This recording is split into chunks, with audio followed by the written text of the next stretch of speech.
Well, I grew up here.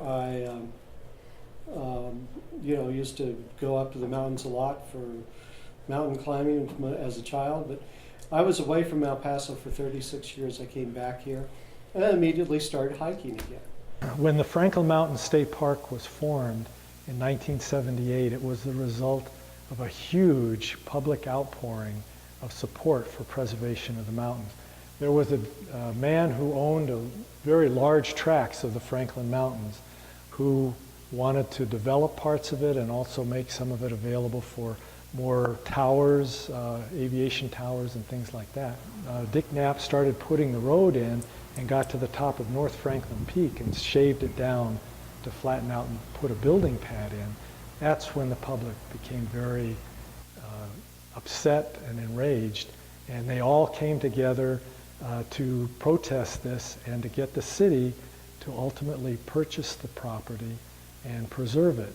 So that 7,000 acres remains something that people in El Paso hope will be transferred to the park or be preserved in some way that protects it from any development, keeps it as open space.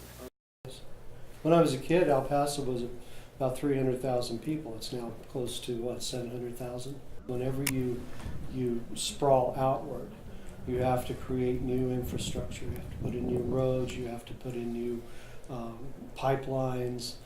There's a place called Thunder Canyon, which is a preserve on the west side that was owned by a developer and was slated for development, about 24 acres of it. And the surrounding neighborhood, all of the people in the surrounding neighborhood didn't want it developed.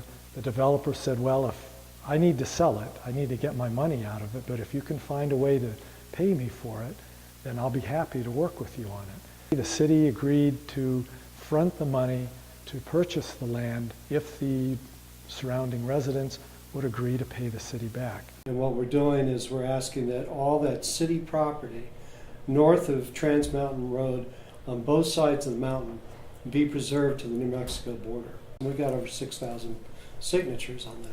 And I did present that to City Council. I'll be presenting the same thing to Public Service Board in another week. And hopefully what they'll want to do is to act on it some way and we can come up with some sort of reasonable agreement. If they don't, then we're prepared to go out again and do an initiative petition.